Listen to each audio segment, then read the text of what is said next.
Om Shanti. A very good morning to all our participants.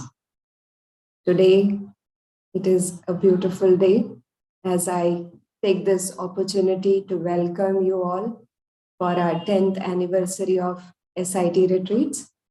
As you all know, SiT stands for Spirituality in IT. So 10 years back, we started this event on a very small scale with 10 participants. And now we see so many thousands of people who have benefited so far from these monthly retreats. So these every second Saturday retreats have made a great impact on the lives of people, and thousands of people so far has taken benefit from these sessions. And today it is a pleasure to inform you that we are celebrating the 10th anniversary of our SiT retreats. It's a milestone event. And to mark this event, we have a very senior faculty of ours, Sister Maureen Goodman, who has joined us all the way from London. So, Sister Maureen, a big welcome from the team SiT to you. And Sister Maureen has been a student and teacher of Raj Yoga for over 40 years now. She is the program director for the Brahma Kumaris UK. She endeavors to make meditation and a value-based lifestyle accessible to as many people as possible around the UK. For nearly 20 years, from 1991, she oversaw the work of the Brahma Kumaris within the prison system, offering meditation and value-based workshops in prisons and a series of residential seminars with the title Spirituality in Prison, with prison staff. Other areas include inter-religious dialogues, healthcare, education, the empowerment of young people and women's issues. Maureen also explores the spiritual and ethical dimensions of climate change, considering the nature of harmony and the connection between our inner state of being and the state of our earth.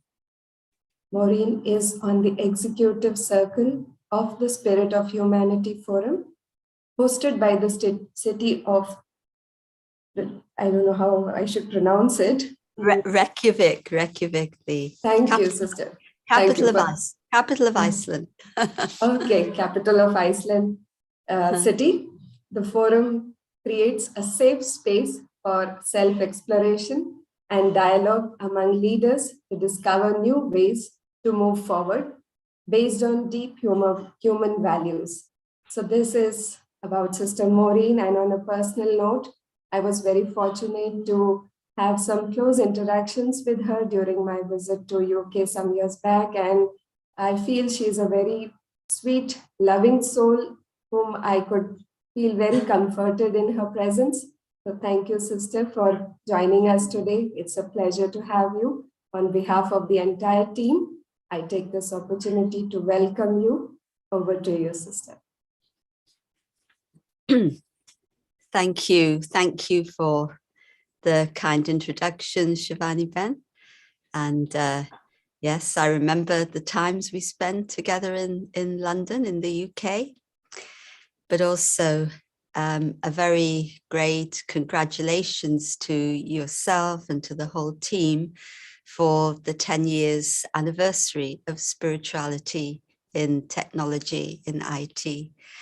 And it really is a great achievement when a project has been running regularly without fail for so many years.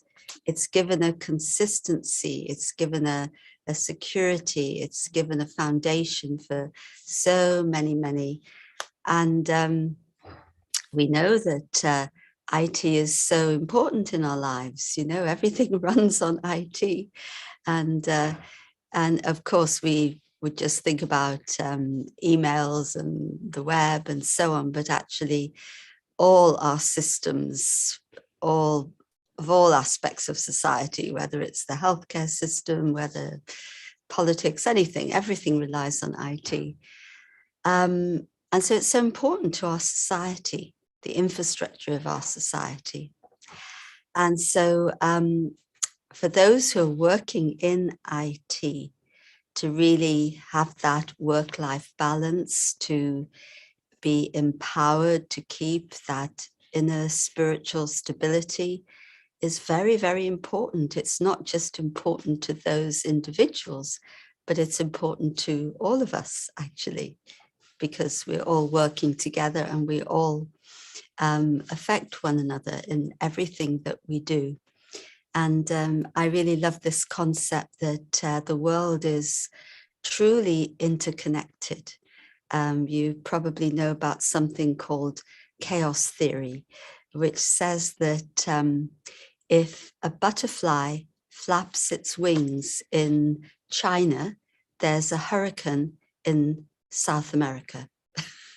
So in other words, everything's connected. So even one little act in one part of the world affects the whole system, affects the whole world.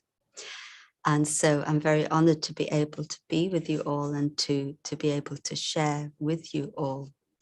And this whole theme of having stability and being stable in, excuse me, an unstable world. Well, I don't think there could be a more relevant topic for today. I think we all like change. I know I like change. I like challenge. But when change becomes more and more frequent and it begins to actually impact or threaten my peace of mind, begins to threaten my well-being, begins to threaten maybe the well-being of society and the world, then that change leads to a lot of inner insecurity. And so there's something about adapting to change, understanding change. There's something about being able to embrace change so that the changes that are happening actually enable me to move forward. I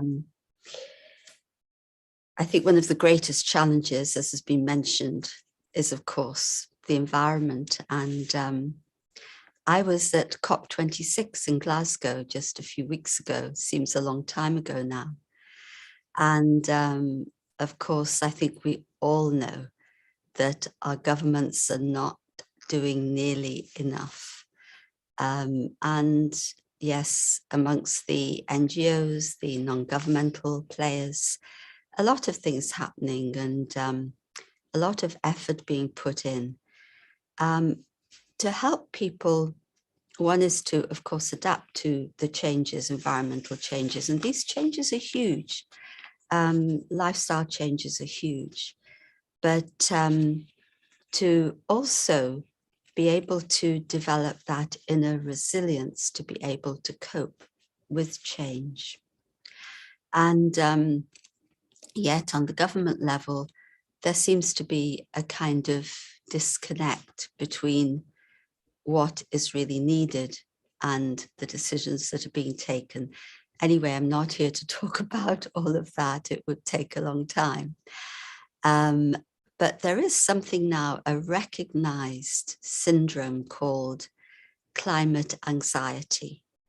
And especially amongst young people, this is a very real thing. Young people, and I totally get it, you know, what's the future?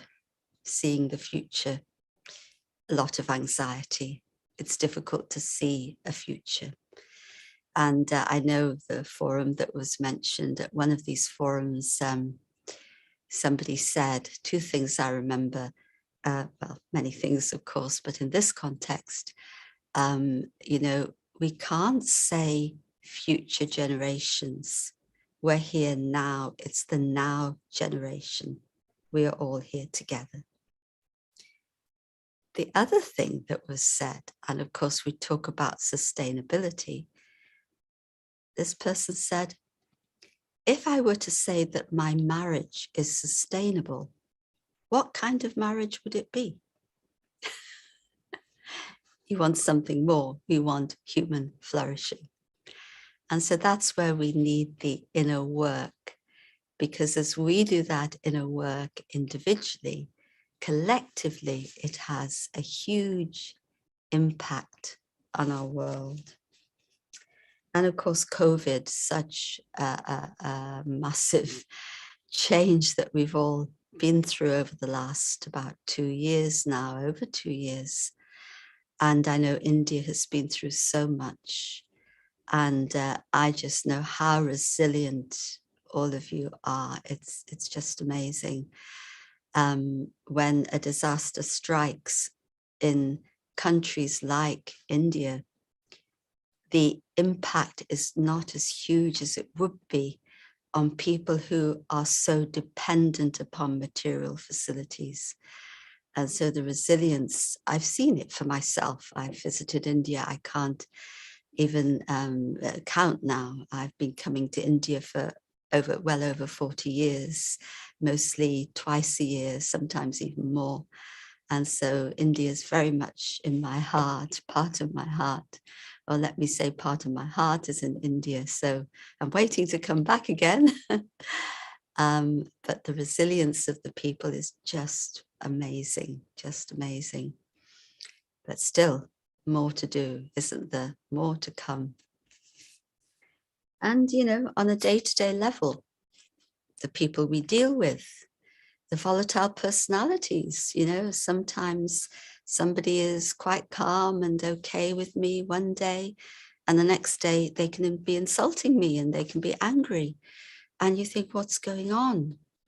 And it's not so easy not to get impacted and influenced and to get personally hurt by the things that people say and do around us. And this is our day-to-day experience. I don't think any of us live in a perfect society or a perfect community. And I live, of course, in the Brahma Kumaris community, and we have, of course, everyone making spiritual endeavor, but still everybody has their personalities. And so we all face these challenges day to day. And so to move through all of that, we need an anchor. I feel I need an anchor inside that's going to stabilize me. And I love this concept of an anchor, because it's like an anchor keeps you, if you think about a boat, an anchor dropped from a boat keeps the boat moored in one place. So the boat can't drift off into places of danger.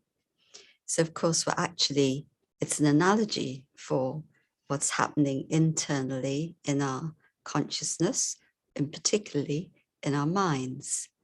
So an anchor prevents my mind from drifting off into thoughts, and then accompanied with that, feelings that then cause me even more upheaval and sorrow inside. It keeps my mind, an anchor will keep my mind stable.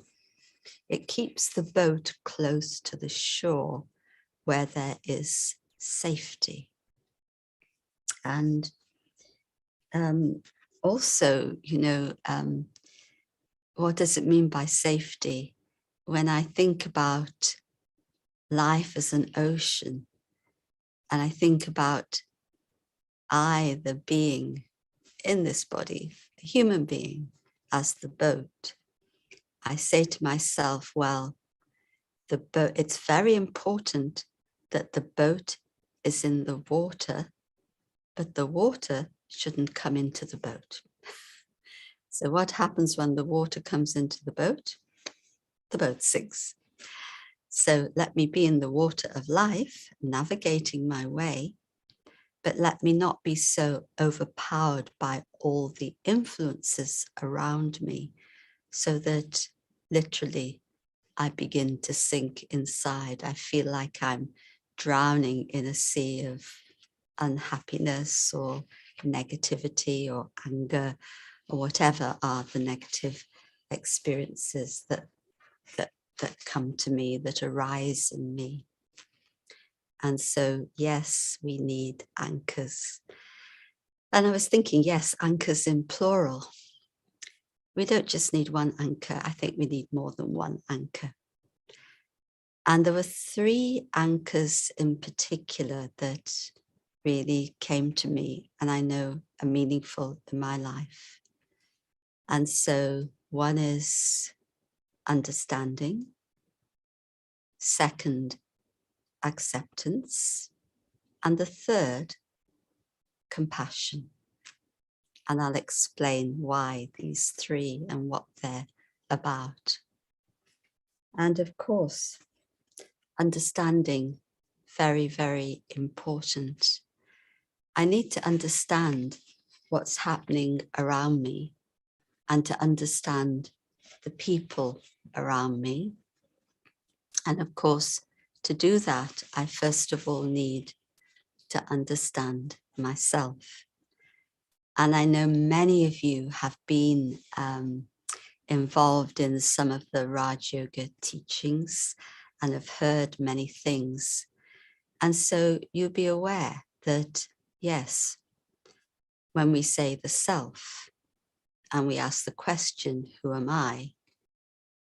The understanding is not just of all the labels that we carry, you know, our gender and our nationality and our society status and profession, all of that. I think by now, probably most of you attending these sessions would know that these are labels that we carry, but they're not really us.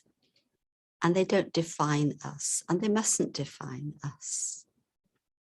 But when I say self-understanding, it's understanding the being within, who I truly am, I, the soul, the consciousness.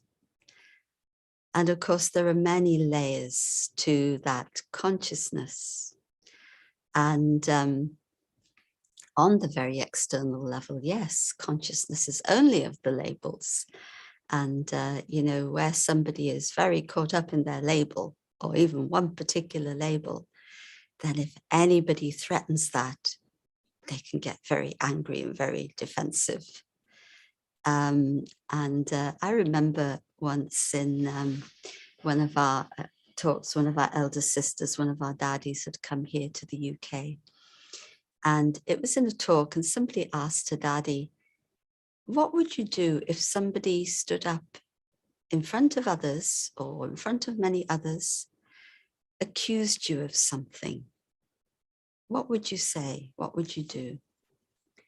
And she said, well, if really I'd done something wrong, I'd apologize.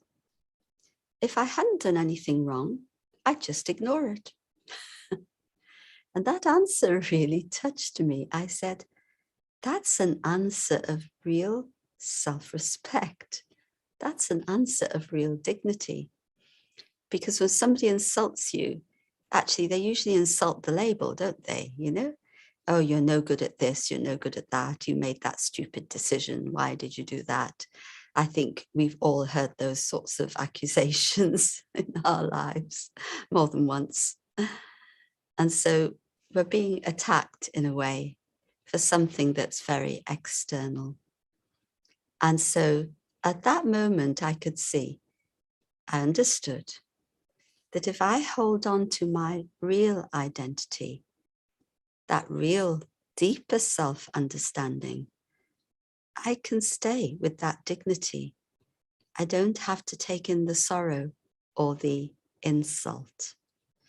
Now, we can look at it in terms of ego, if you like, you know, taking in that the ego gets insulted. I can't be insulted, but my ego can. So, no ego, that would be good, wouldn't it? Again, I remember another one of our elder sisters defining ego, and she said, ego means E-go. I thought that was good. Not that easy, but it's possible when I have that deeper understanding of myself. And so when I go beneath the surface of the mind of all the whys and whats and wherefores, and I go deeper inside into that awareness of I, the soul, the being, I really can emerge my inner goodness, the love, the peace, the purity, the wisdom that we all carry inside. And this is who I am, actually. Now, that's a very different identity to saying, you know, I'm the IT professional, or even I am the Raj Yoga teacher, or I am, I don't know, the doctor, the lawyer, whatever it is.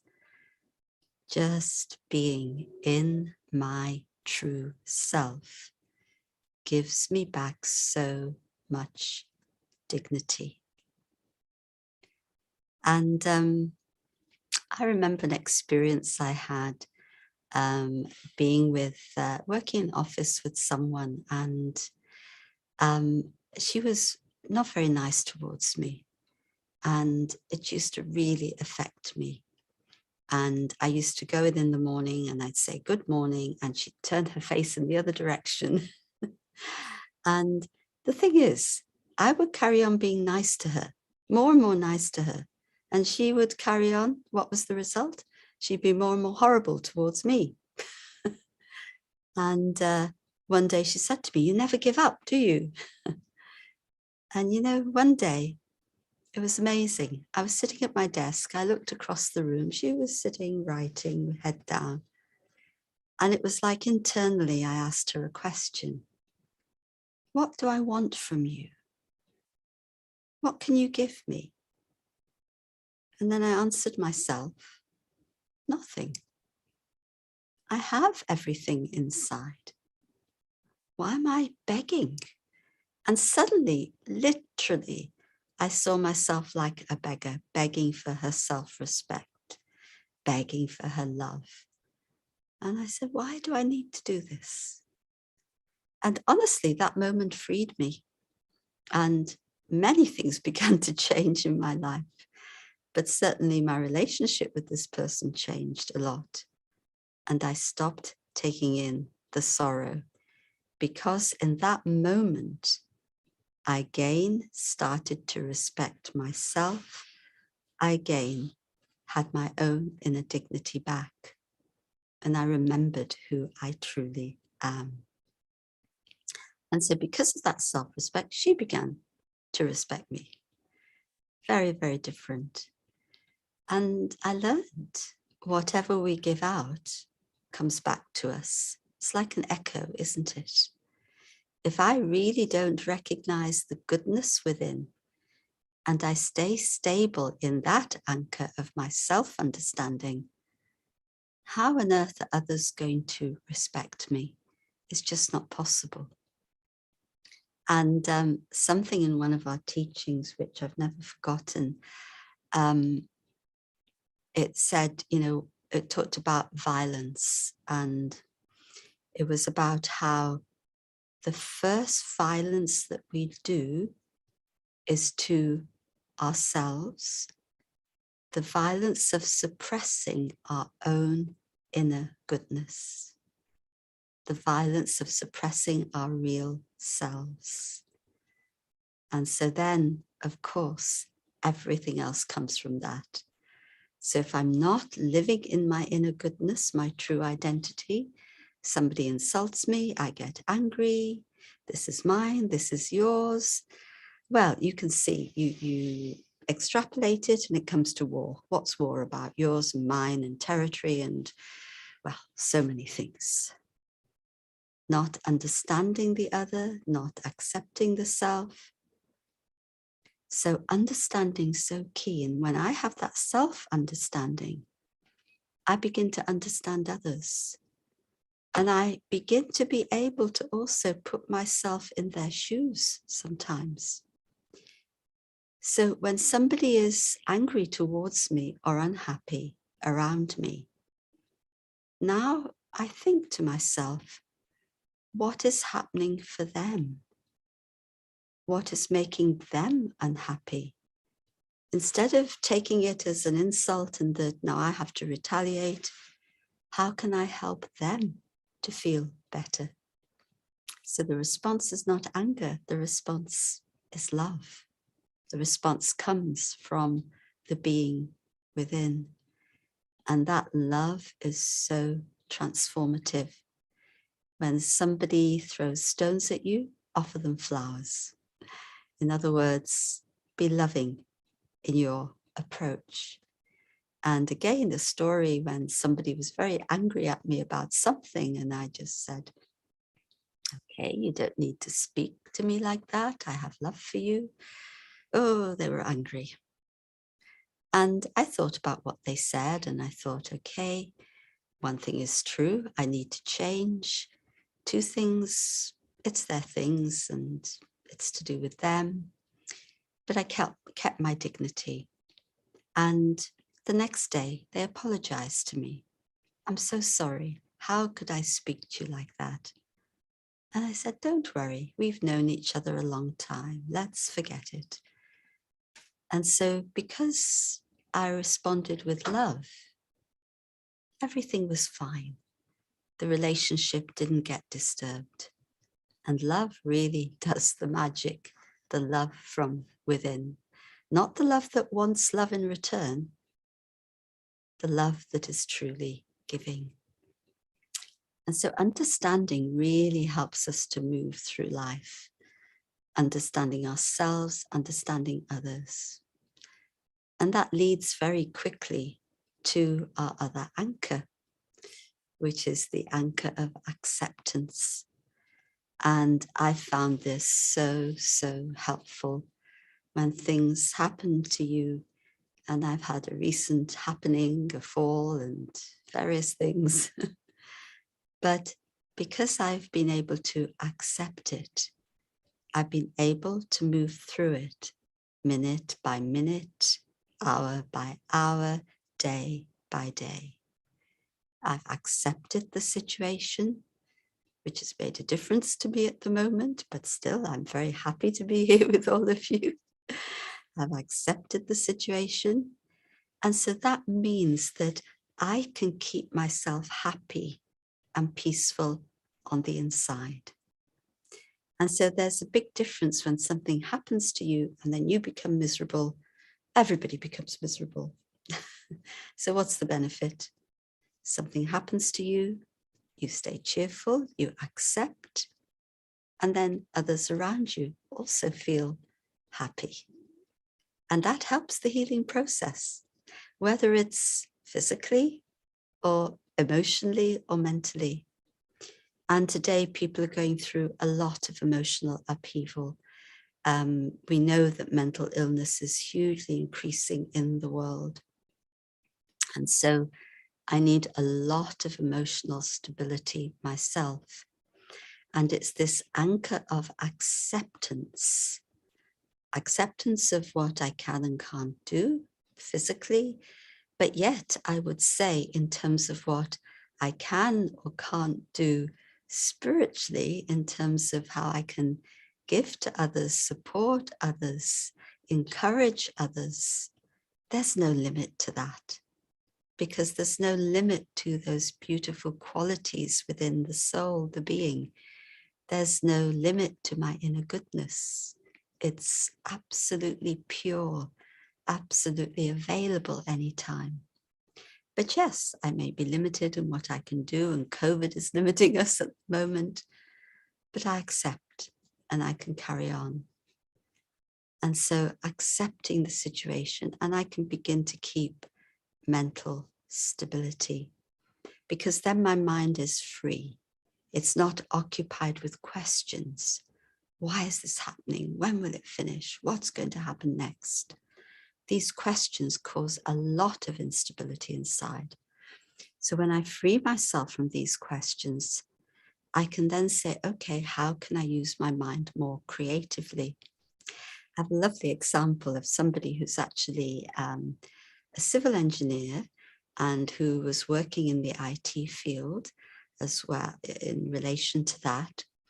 And he'd been living here in the UK for a while. Then, because of health issues, he had to go back to India, to South India, actually. And during lockdown, of course, he wasn't working, he was recuperating.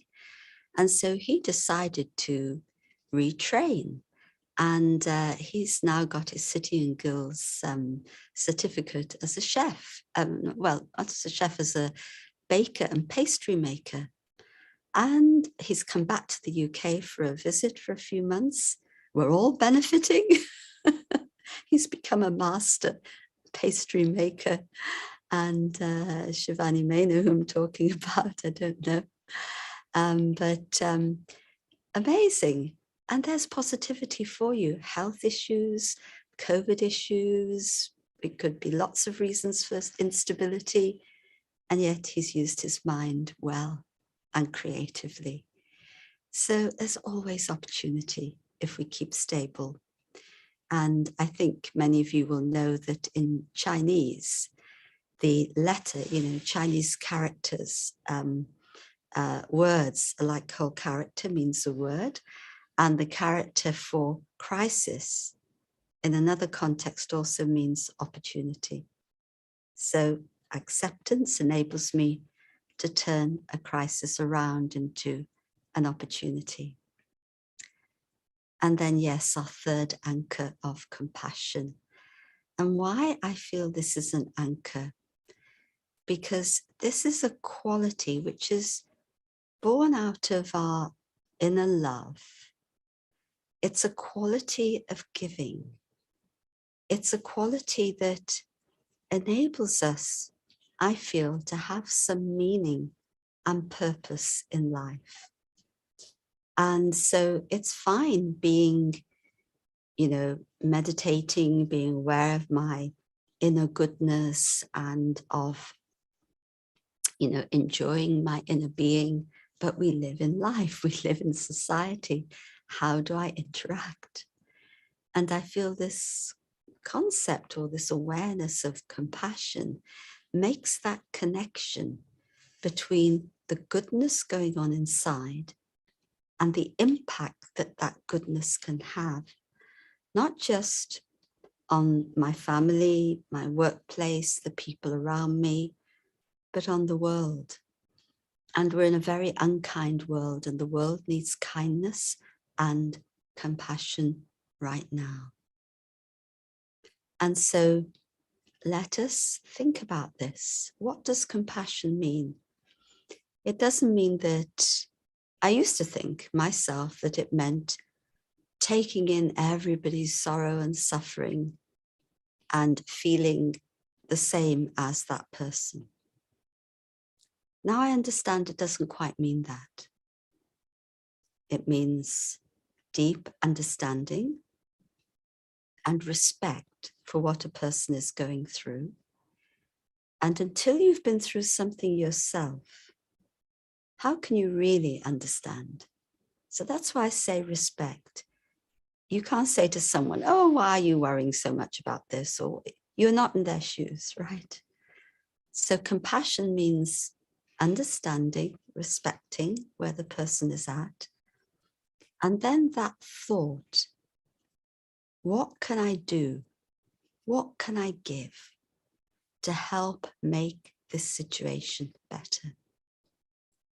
And yes, sometimes physically there's something I need to give to support. But more than anything, at this point in time, people need to be shown kindness and love, and need to have their dignity upheld. And so if somebody's made a mistake, for example, it's not that I then criticize them and I feel good because they've made the mistake and I'm better than them. That's not compassion. That's sheer ego. And I'm giving a lot of sorrow. Someone's made a mistake. I show understanding. I show compassion. I say, okay, let's look at this. How can we put this right? Don't feel bad about it. How can we feel better about it? What can we do? Then the person feels encouraged. And then actually everybody's helped, because with that, there's the clarity of how to move forward. What is the next step to take? I'm not thinking of my selfish needs. Compassion means thinking about the greater good of all.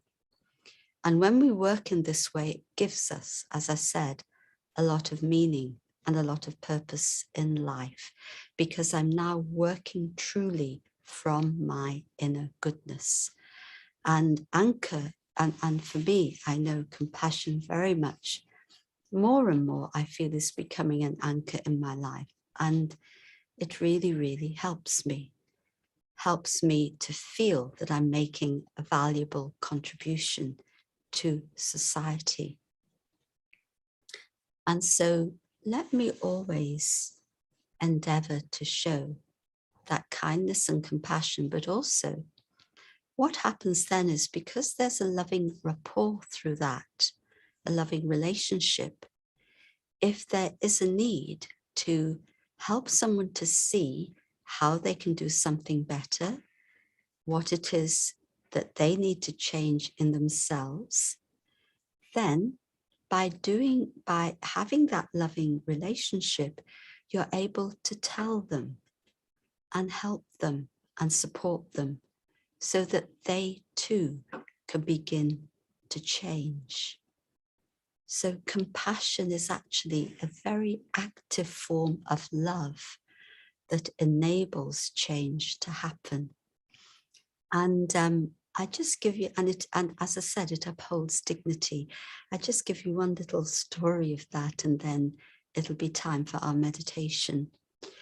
It was during the Bhuj earthquake, now many years ago, and I was in Mount Abu at that time, and our brothers and sisters were going to the affected area, and they were, of course, giving first of all, supplies. I mean, you don't go to an earthquake zone and then say, I'll meditate for you. People have very real physical needs, so giving them supplies and food. And it was, but not just here's a plate of food, but here's a stove, here's something you can cook with, here's, because here people who the day before had everything, and the next day they have to ask for a plate of food. Amazing. Very, very difficult.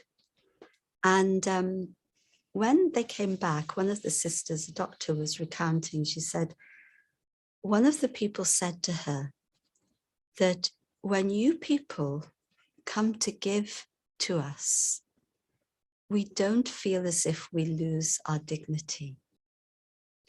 I thought, this is so beautiful. And I began to think about it. And I thought, when you feel you're giving something out of pity or out of mercy, oh, you poor thing, I have to give you, then the other person does feel a lack of dignity. It's not nice. But if, say, you feel the world, or you have that attitude and consciousness that the world is my family, and so I'm giving to my brothers and sisters in need. When you give to your family, you don't say, poor thing. You're sharing. It's your family. It's your duty. And so I thought, this is very beautiful. One thing was to give what was needed physically, but also to give that dignity, to share that love.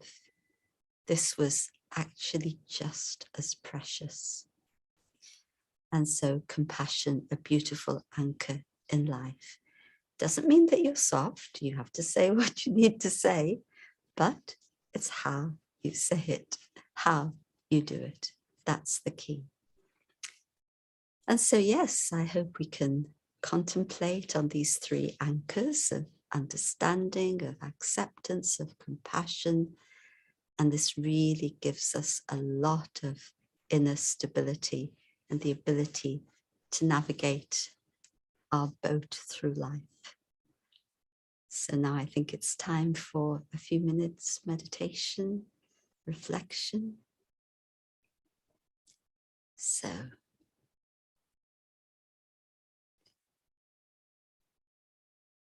I sit comfortably, take a few deep breaths.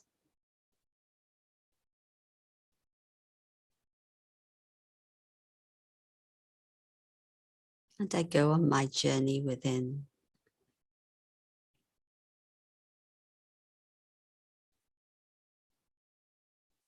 I journey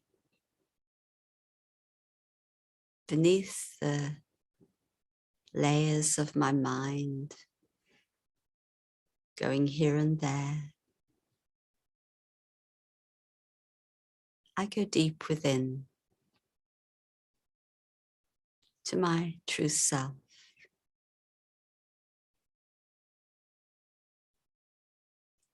It's like diving deep into the ocean.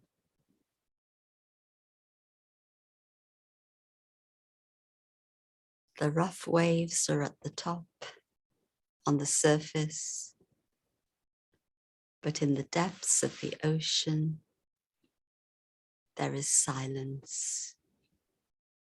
There is peace. I remember who I am.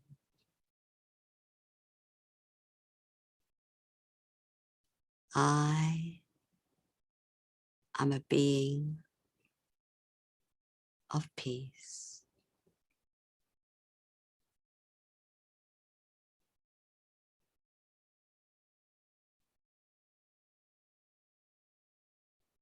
I am a being of love.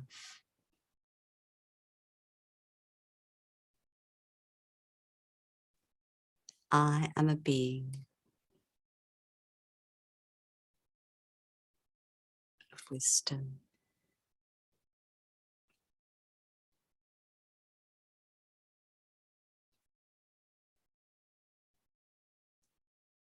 These are my divine gifts from the divine source of love.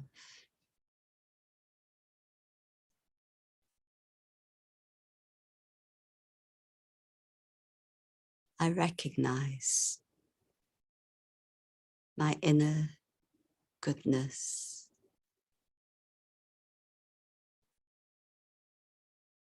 I feel my dignity and self-respect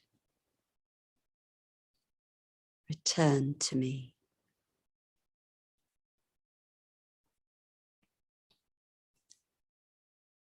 I am a being of great value in this life, in this world.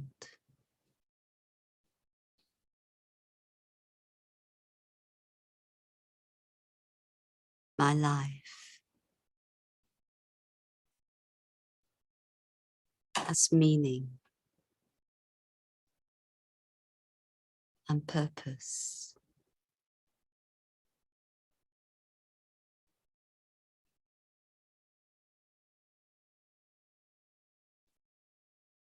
With understanding,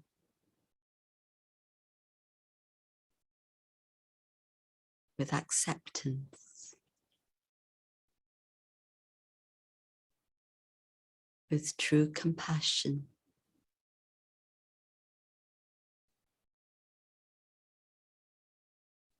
I'm able to give in every situation.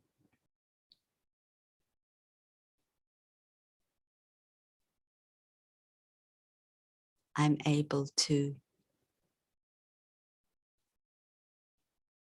uplift those around me.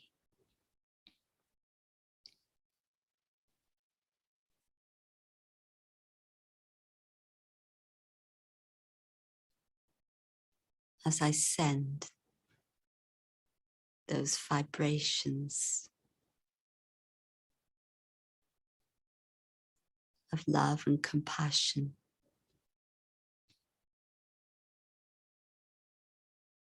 into our world.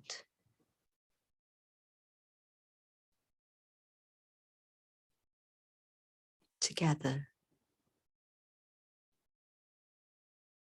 we create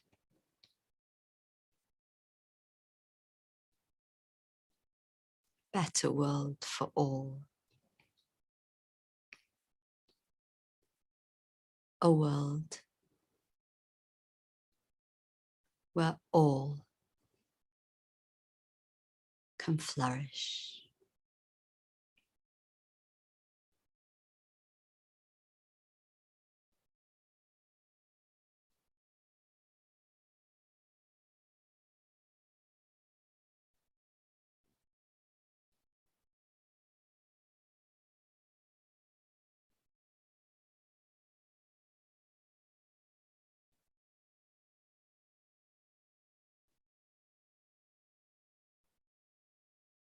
Thank you. Om Shanti. I am peace.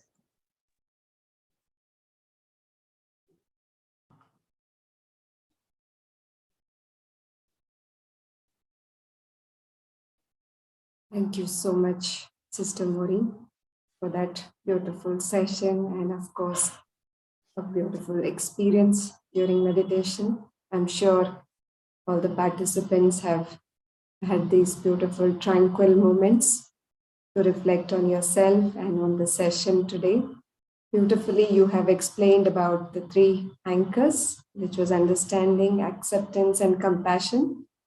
Takeaways from today's session, and with so many examples and real life examples and stories, you helped us understand on today's topic, which was being stable in an unstable world. Thank you for, in spite of not being so well, I really appreciate you spent so much time with us. Just to let you know that Sister had a major fall last week and then had to undergo a major surgery. And I was told just 3 days or 4 days before the session about this happening. And I see her so stable, and who better than her could talk on this topic. I was not sure that whether she would be able to manage with today's session, but it was beautifully, driven session and beautifully explained, and no traces of what happens in the external world. That's the beauty of this knowledge, that a good number of years of practice in meditation helps you to navigate through very smoothly through turbulent times in life. And I see Maureen Ben as a living example. Even though in the past I had a lot of admiration for her, watching her was big learning for me. And today also observing her in spite of the major surgery she had undergone, and the way she was, expressing herself with so much of experience added to it.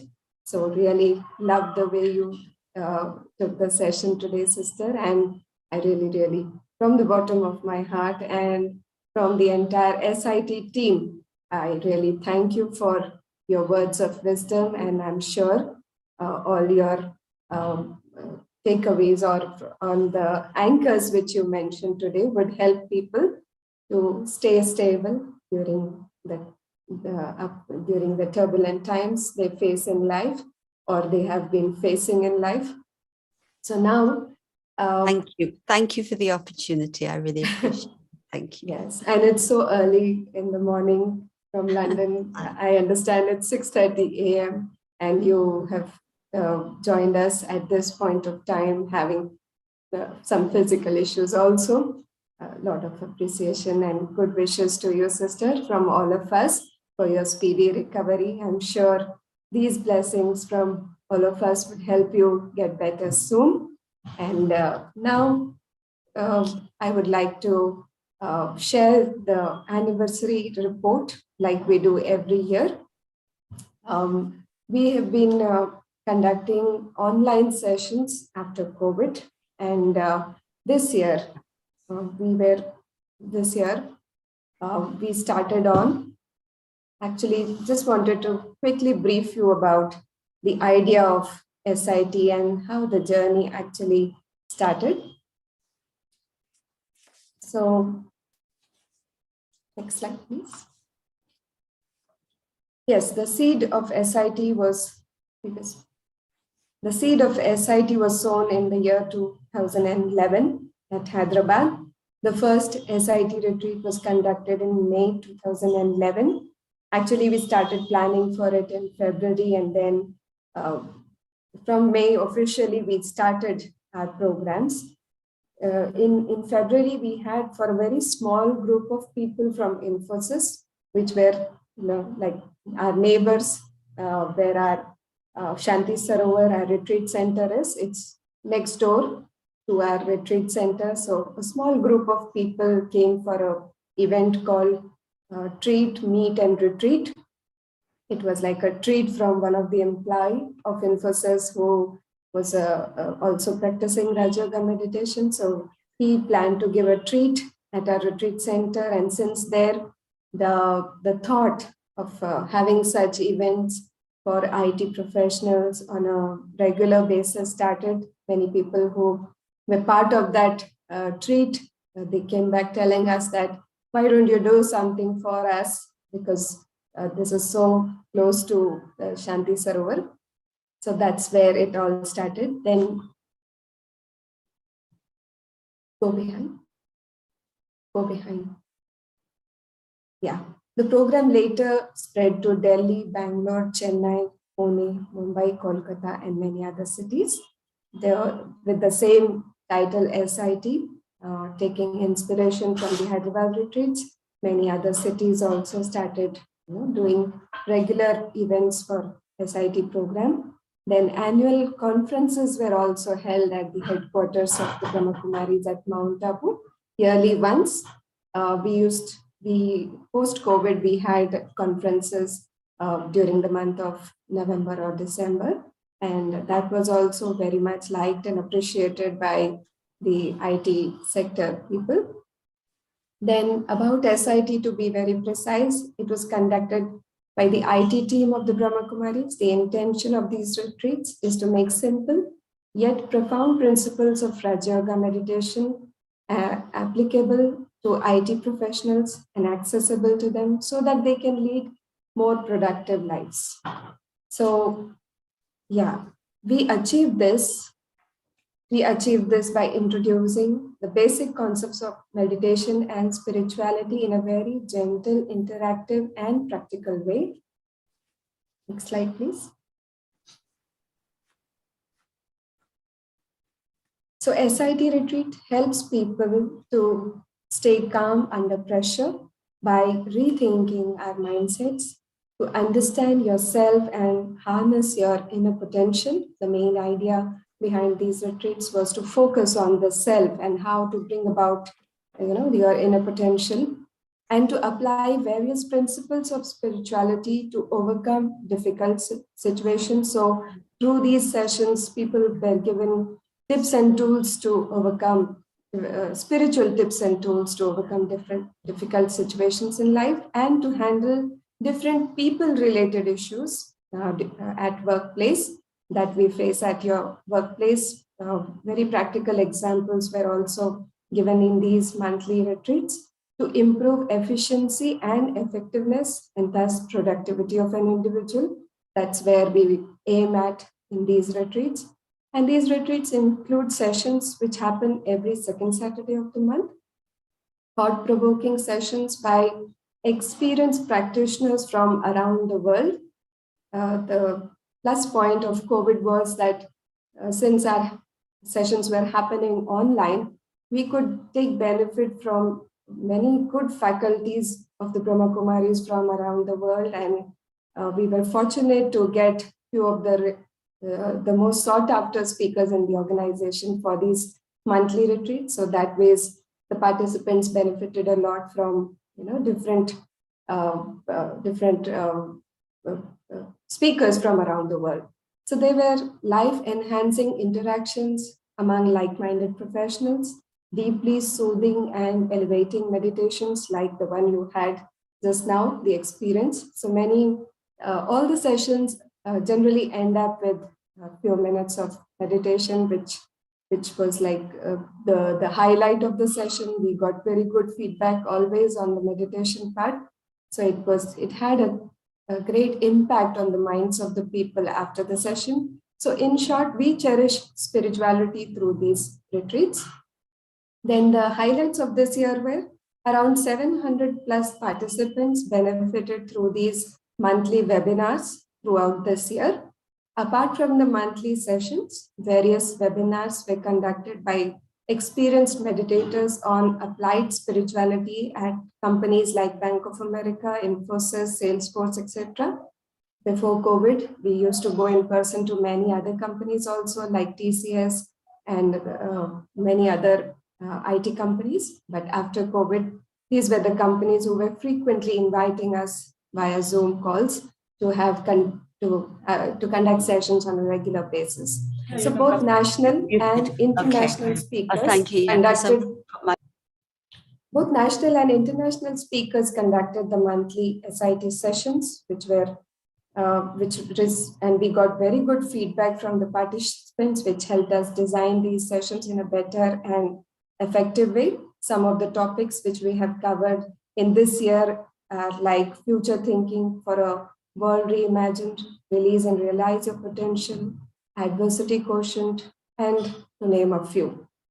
So, yeah, some of our very sought after international speakers from New York, Washington, France, and many other countries helped us through these sessions via Zoom. So some topics like self-healing through right thinking by Dr. Sachin, who is a very well-known doctor in Mumbai, and on topics like adversity quotient by Dr. Mohit Gupta, a famous cardiologist who helped us with some practical tips and tools as to how meditation and medication can, being a doctor, he showed us how you can blend both aspects and make a difference in your life. So some of the glimpses of these SiT retreats, the participants and the speakers having a very interactive program all through these sessions. And some feedbacks from the participants were like, sessions like these are very helpful with tips and practical examples, very informative and useful sessions said by Anil Kumar from Salesforce, and excellent suggestions given by Sister on both food for body and as well as mind, because we, in the Brahma Kumaris, we suggest that as is the food, so is the mind. So we are particular about that. So in one of our sessions, that aspect was also touched upon, and it was liked by our participants. So during the pandemic, instead of discontinuing the SiT retreats, we transformed it into a virtual format. This also created a presence of SiT Hyderabad on social media platforms like YouTube, Facebook, and our other platforms were also explored. Session recordings are posted on Facebook and YouTube for the benefit of broader audience. And going forward also, for the days to come, we will be using YouTube and Zoom as our main platform for the coming sessions. So thank you all for your patient listening through this brief report of this month's SiT program. And now we have with us the IT Secretary from the Government of Telangana, Brother Jayesh Ranjan, who has joined us to convey his greetings on this occasion. Brother has been very cooperative since many years in the IT services of the Brahma Kumaris. He had visited a couple of times our headquarters as well. And I'm sure that his blessings will really help us in going forward also. Over to you, Brother Jayesh Ranjan. Thank you. Thank you. Thank you very much, Sister Shivani. Greetings to Sister Maureen senior brothers and sisters from the organization, ICA President, Mr. Bharani, all the participants, all the attendees. First of all, I would like to convey my congratulations for 10 successful years of SiT. And I'm also very happy to learn. I was not aware about this fact that what started in Hyderabad today has been emulated in many other cities. So we always feel very proud when anything of this kind happens, that Hyderabad becomes the trailblazer, Hyderabad becomes the leader, and feel very happy and proud that SiT has created this wonderful model which other cities are also replicating. The IT industry is the jewel in Hyderabad and our state's crown. This is the industry which has brought enormous amount of dynamism, enormous amount of vitality in our economy. It has also created hundreds and thousands of jobs for both ordinary people and even bottom of pyramid kind of families. So it has been a life-changing industry for many families in that sense. And most importantly, it has had a very strong multiplier effect because of the stronger reputation as being a global technology hub. Hyderabad has been able to attract industries in other sectors also, and today is recognized as a very cosmopolitan, very attractive and desirable investment destination. But we all know that while the industry looks very rosy and very alluring from the outside, there are lots of challenges and there are lots of personal battles to conquer, so to say, if one has to really do well in the industry. It's like the film industry. While there is dazzle and glamour from the outside, but there are cases of struggle and depression and feelings of inadequacies and lack of self-worth, etc., in amongst the people. And the same can be said about the IT industry also. It is an industry which, because it competes at a global level, there are also very high levels of SLA demands, targets, and the levels of competitiveness is extremely high. Of course, many companies take responsibility for providing for the well-being of their employees. There are bonding sessions, there are leadership sessions, there are mentoring sessions. Organizations like ICA play a very important role because they conduct lots of events. Their good practices of the industry are shared with their members. So all that is happening, but eventually, all of us in this call know the value of strengthening oneself spiritually and mentally. Eventually, external assistance is good. It is desirable to seek it, but nothing more will work for you than your own self-determination, self-will, and inner desire that I must follow the right path, I must improve, etc. And therefore, the role that SiT has performed, I was listening to Sister Shivani's progress report on the number of sessions and the kind of speakers and the kind of topics. So obviously, eventually, all this will help our IT sector employees to become strong-willed, determined, mentally focused individuals. And if hundreds and hundreds of them become like that, that will strengthen the industry. And the prowess of Hyderabad as a very important technology sector. It will not just be on the basis of results and performances and balance sheets, but it will also be in terms of the levels of happiness, levels of contentment, levels of satisfaction that the employees have. So this is something which we always feel very happy to partner with. For many years, Telangana government, particularly my IT department, have supported and participated in many programs, and we would like to remain as active collaborators in future also.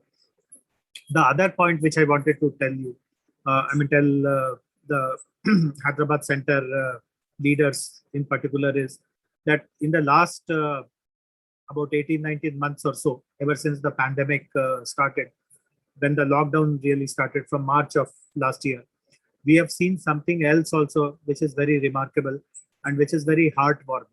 See, as all of us know now, the pandemic period has brought its own sets of difficulties, distress, challenges. Last year, if we take our minds back to March, April, May, etc., we have seen one of the biggest tragedies of the modern times unravel before our own eyes, which is the plight of the migrant workers. All of us will remember that not just 5 or 10 or 20, but hundreds and thousands of them faced so much of distress that in desperation, many of them actually started walking back to their native places. And it is not just some 20 kilometers or 50 kilometers. People have walked for 10 days together, 15 days altogether. And we all know how tragic it has been. Some lives have been lost just out of exhaustion and traffic accidents, etc., etc. So enormous amount of tragedy unfolded last year. This year also, when the second wave hit us, particularly in February, March, April again, we also a different kind of problem. Lots of people were not able to access hospital beds. They were not able to access oxygen, not able to access medicines, and so on and so forth. And again, the problem was unsurmountable in many cases. So people had to lose their near and dear ones, their loved ones. So multiple kinds of spells of tragedies have happened in front of our eyes. But what is heartening is, while the tragedies are of course extremely sad, extremely sorrowful, what has been heartening is that the spontaneous community response to these tragedies. Of course, government is expected to do its bit, take its responsibilities at a very, very high level when these kind of tragedies strike.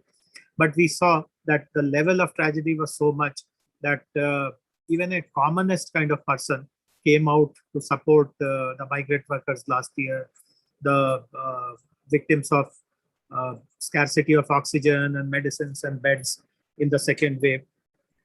And I'm very again happy to share that IT industry was really in the forefront. And it is not just through the CSR committees or the CSR stuff.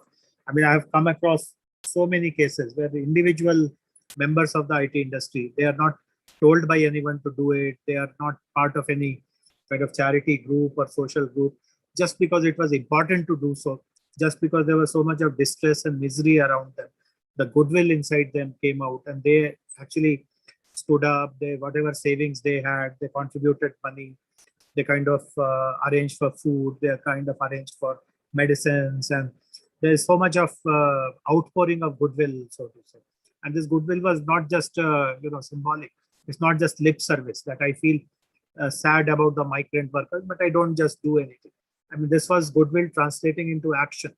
We saw so many people, hundreds and hundreds of them, actually acting upon the requirements, stepping up, and so on and so forth. So my appeal really is, the point that I'm driving, Sister Shivani and other senior leaders, is that can we now bank on this innate goodwill that people have? And my personal feeling is that there is nothing more thrilling, satisfying, enthralling than the sheer act of kindness, the sheer act of helping others. You may have hundreds of your own problems. So the people who came out and supported others, not that they are all CEOs and they are enjoying their life. Many of them have their own personal battles. They may be having tough work demands. They may be having tough family demands. But they pushed all that in the back seat and decided to help someone who is even more distressed than them. So the point I'm making is that can we now, because as you know, we are in the 75th year of our independence. This is the Azadi Ka Amrit Mahotsav, as they call. So we'll be paying tribute to a glorious nation completing 75 years. This coincidentally is also the run-up to 150th anniversary of Mahatma Gandhi, which also is a very major milestone, because we all respect Mahatma Gandhi, we all admire him, and we all value the contribution and the ideologies and the ideals that he propagated. So my personal opinion is that this is the best time and a very befitting time really to pay tribute to Mahatma Gandhi, to pay tribute to our nation by encouraging that spirit of volunteerism. Of course, COVID hopefully is behind us, though there is a small worry about a new variant, but I don't really feel that the kind of distress that we saw in the last two phases, first wave and second wave rather, will ever be seen again. I'm confident that we have got into terms with this particular disease. But misery has no end.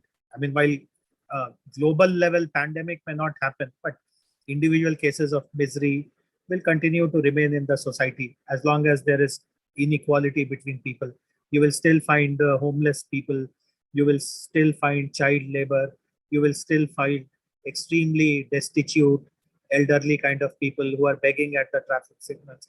I mean, you will see such kind of people all around you, COVID or no COVID. So, can SiT, the Brahma Kumaris, encourage more and more volunteering programs, more and more charity programs? And the experience of 18 months shows that nothing gives you more happiness than this. And this also will help you become a better human being, take more control over your life, over your emotions, over your happiness, over your sorrows. You would learn to deal with your frustrations, because when you help such people, you also understand their backstory, and you realize that while you may be in distress, there are people who have 100 times more distress, and therefore you feel much more kind of lighter as compared to such people. You start counting your blessings, and you try to remain optimistic. You see light at the end of the tunnel. So we'll be very happy. I mean, we meaning the IT department, the Telangana government, will be very happy if the Brahma Kumaris under SiT chalk out any kind of a program which looks at mass volunteering, mass support to vulnerable people, needy people, and anyone who needs kind of guidance and support on how to actually implement such kind of a program. We'll be very happy to guide them. But on the whole, the 10 years journey of SiT has been very rewarding, very fulfilling. I have attended some of the sessions, and now that these videos are available on YouTube, it is a repository that we can go back to at any point in time. So this is also a great asset that you have created, and let us kind of support each other and work towards creating better impact, higher impact in our IT community, and through them to the society. So congratulations, good wishes, and greetings to everyone once again. Thank you very much for inviting me. Thank you, Baisa, for your words of encouragement and inspiration. So the government support has always been immense in terms of conducting these monthly retreats also. And I agree with your ideas and thoughts shared, and whatever help from the Brahma Kumaris in terms of volunteering during these challenging times. We would love to work in partner with the government in whichever way we can participate. It would be a pleasure. Just to let you know that Brahma Kumaris had given many talks on counseling during such kind of situations where people had lost their loved ones via Zoom. Counseling sessions have started. We are planning to go forward with our separate website of SiT where we can give our helpline numbers to people so that whenever somebody is in pain or suffering or has some kind of mental issues to deal with, we can be of help to such kind of people in terms of counseling them, because spirituality helps you overcome such kind of situations very easily and in a very natural way. Even most of the doctors in Hyderabad, the psychiatrists now in Hyderabad have been sharing our contact numbers with their parents, with their patients, and telling them that after taking the medication, you please join the meditation sessions as well. So just to let you know, during this pandemic, we have been actively, or rather more actively, working towards helping people or reaching out to them in whichever way we can with the help of our knowledge, our experiences we've been sharing. And thank you for your valuable thoughts and joining us and sharing your valuable time with us. Really appreciate that. And going forward also, I'm sure government support will always be with us to take this movement forward in a more effective way. So thank you once again. And now we have with us one of our partners in these events, which is HYSIA, Hyderabad Software Enterprises Association. We have the president of HYSIA, Brother Bharani, with us. Thank you, Bharani Bhai, for joining us today, and ICF participation is also really appreciated. And we would like to hear your thoughts on today's occasion. Over to you. Thank you, Sister Shivani. Respected Sister Maureen Goodman, Mr. Jayesh Ranjan, brothers and sisters of Brahma Kumaris, again, Sister Shivani, and also all the other participants in this momentous event. A very good afternoon to all of you. Well, it is a very, very, inspiring kind of a speech by Sister Maureen, and I was there the whole, session, and I was very delighted to hear. And it basically, at least, regenerates one's mind and refreshes one's mind, right? And bring about the compassion and all those very good qualities and positive thinking and all that. So I think very, very inspiring and wonderful speech. Sister Maureen, really appreciate you taking the time in spite of your health being so not well. I think that shows your passion and commitment to this cause. And we really, truly appreciate that. Thank you, and wishing you a very speedy recovery as well.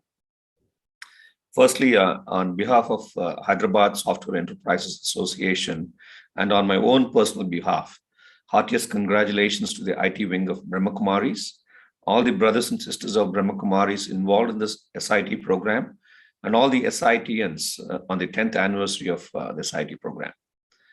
Mr. Jayesh articulated so very well on the need for spirituality in the IT industry. Well, you know that IT industry, unlike other industries, right, it just has to do more with brain power as versus physical strength. And COVID, unfortunately, created a lot of stress amongst us and impacted the productivity, though we recovered over a period of time, but still, the kind of impact that it had, right, it just stayed with people for a long time. It impacted the wellness, particularly the mental wellness of employees, and it was pretty severe as well. I mean, in some cases, we heard people are going to the psychiatrist for treatment. I mean, I'm not talking about all the cases, but some extreme cases as well, right? Had a very profound impact on the wellness of the employees and the families.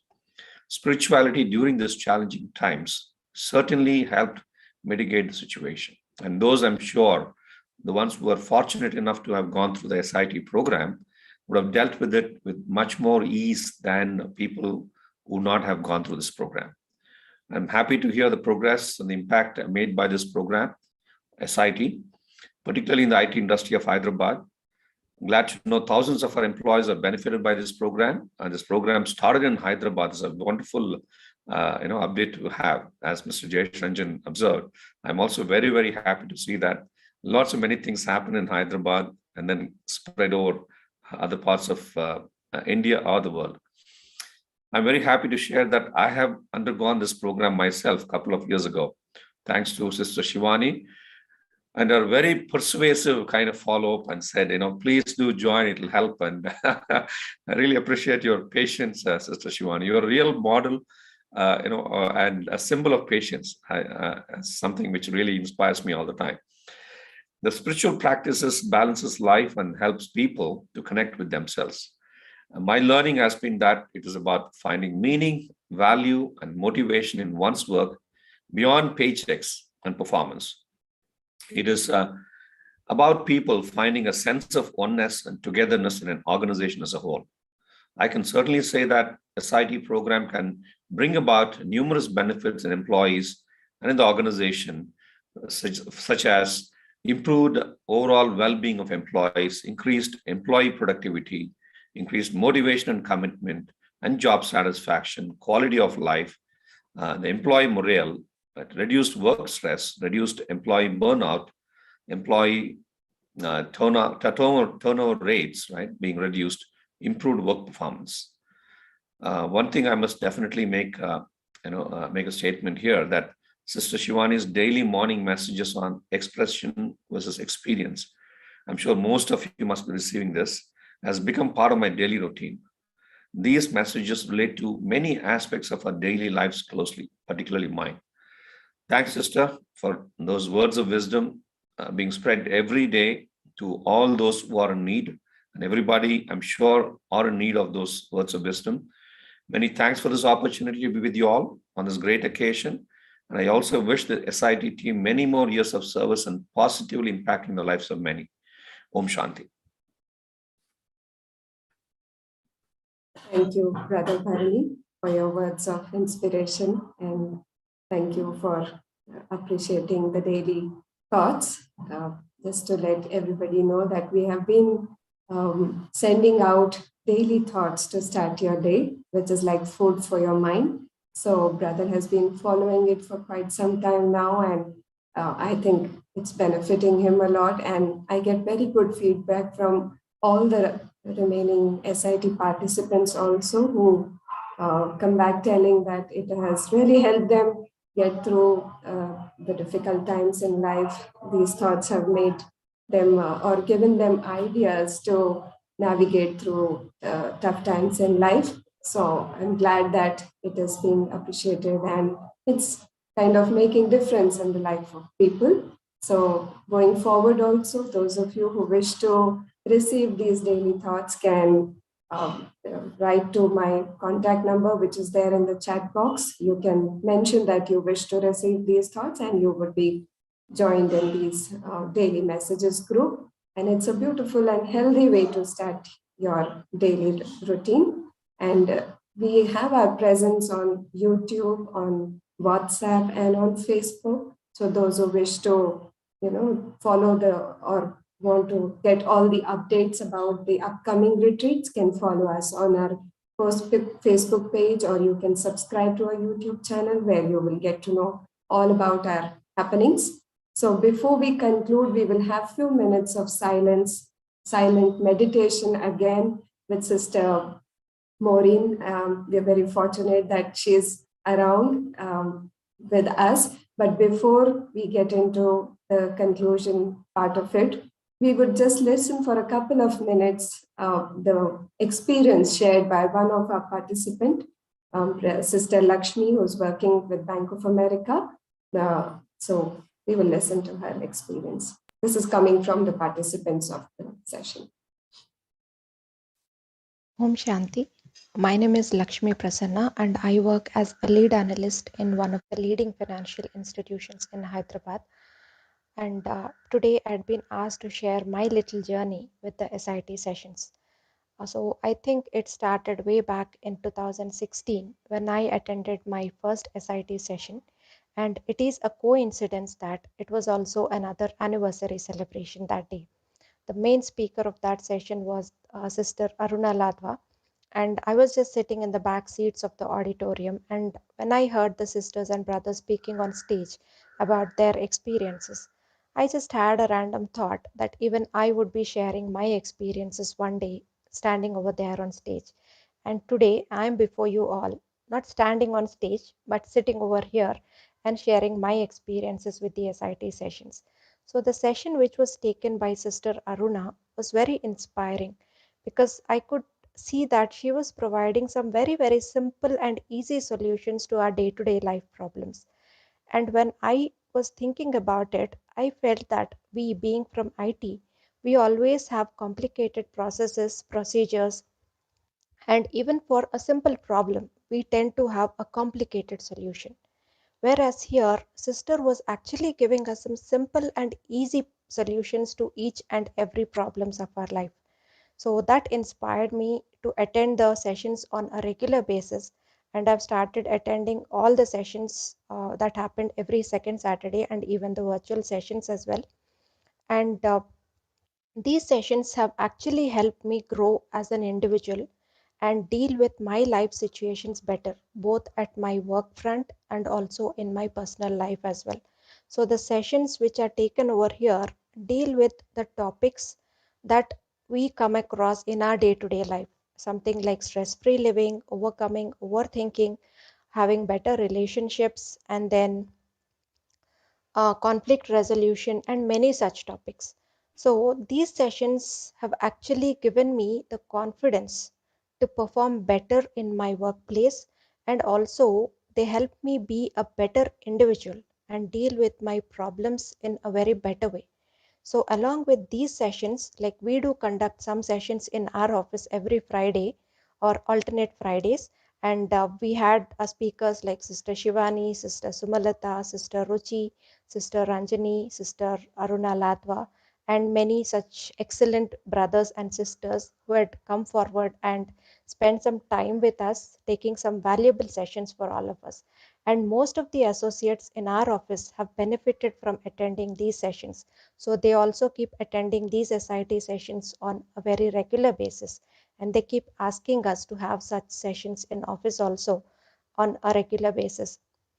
So I would like to say that, like I have benefited from these sessions, I hope you all would also be benefited by attending these sessions.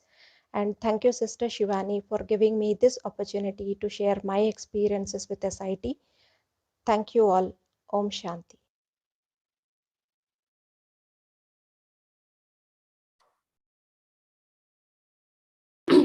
So that was Sister Lakshmi from Bank of America, who's been following these sessions for quite some time now, for maybe 2-3 years now. And thank you for sharing your thoughts, Lakshmi Ben, and many other participants, even though we had quite a few in our list today, but keeping the time frame in mind, we will cut the program a little short so that it's not too much of strain for Maureen Ben to stay back for a little longer with us. Yeah, no problem. Yeah, we had others also who were supposed to speak, but we will have them have their experience sharing in the coming sessions though. As you all know, we have monthly SIT retreats, so in our coming sessions, we will certainly give them the opportunity to share their thoughts with other colleagues of theirs who join in the SIT retreats. So now we will have few minutes of a silent meditation, or thanking the Supreme for this wonderful day, for this wonderful thoughts shared by people. Over to you, Sister Maureen. Thank you. And it's been really beautiful to be part of this and to hear everybody's good thoughts and messages, and to really see how spirituality in IT is making a difference, because you are all making a difference together. So let us again go within to remind ourselves of who we really are.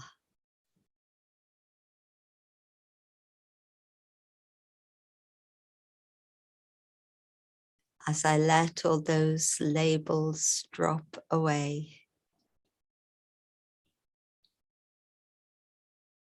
I come to my true identity that is so precious to me.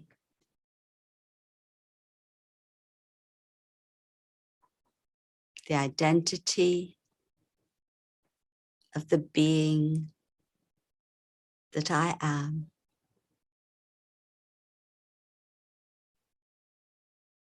A being of peace, a being of love,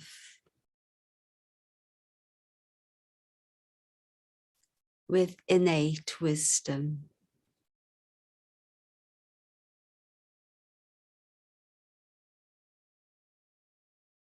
And who do I belong to? I, the soul, the being,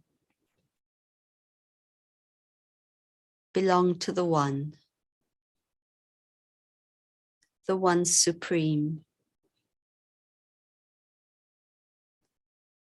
the unlimited source of peace, of love.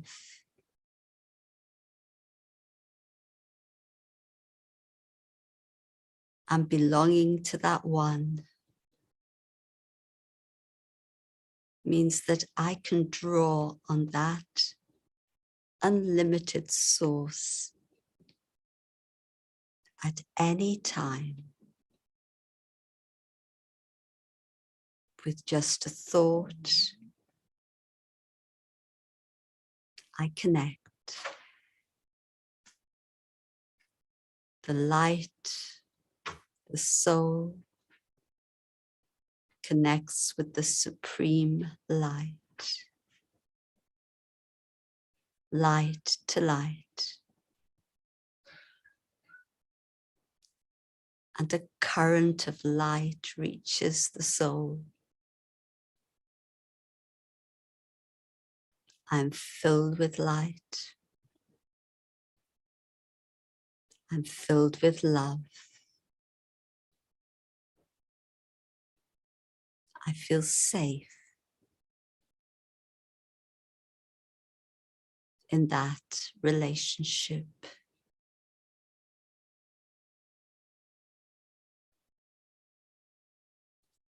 And so I belong to the whole of humanity, to my whole human family, and to all the creatures of the earth. We are together.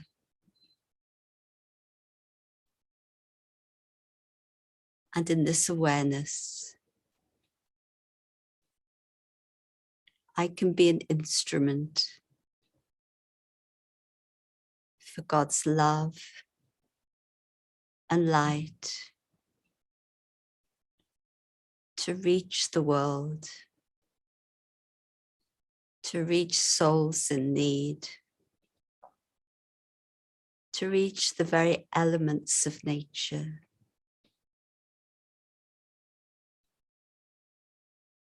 To serve, to love our precious human family and our precious earth.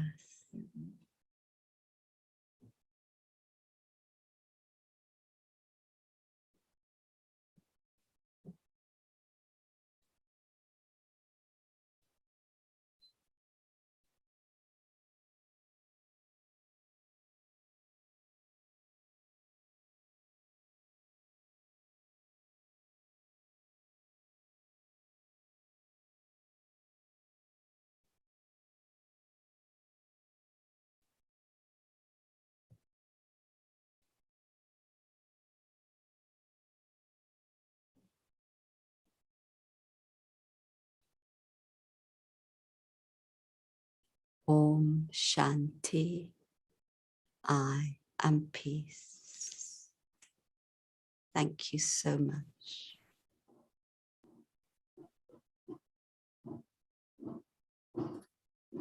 Thank you once again, Sister Maureen, for that wonderful experience in meditation. I'm sure this will help people to calm down and be in a more tranquil and in a place of stability.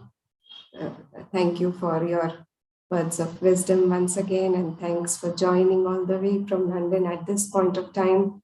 It's early in the morning, and my special thanks to Brother Jayesh Ranjanji for joining and sharing your words of inspiration on this milestone event of us. And a big thank you to Bharani Bhai Sab from HICIA President to share your encouraging words, and it means a lot to us.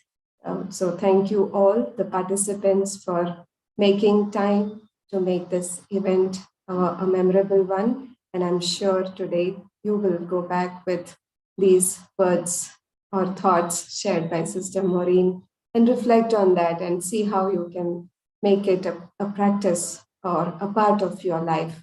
And that's the whole idea of meditation, that sow the right seeds, the thoughts in the morning, and then we nurture those thoughts throughout the day, and then we own it. Then we become masters or experience holders of it. That's the whole idea of Raja Yoga meditation taught in the Brahma Kumaris. So going forward also, we will be conducting such sessions every second Saturday.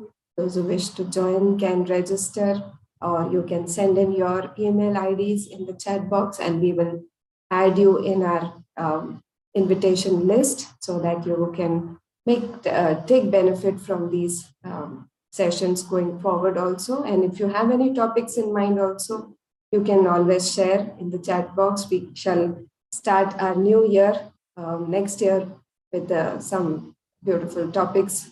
Most of the time, the topics comes from the participant system, and we make sure that we address to all the issues, whatever questions also we are unable to take. We make sure that in the sessions to come, going forward, we address to all the concerns and all the questions of the participants. So it was lovely to have you all, and till we meet next, stay safe and stay healthy, and a very happy new year, because we will be meeting next year in the month of January, the second Saturday of January. Till then, stay safe and stay happy always. Thank you all. Om Shanti. Have a nice day.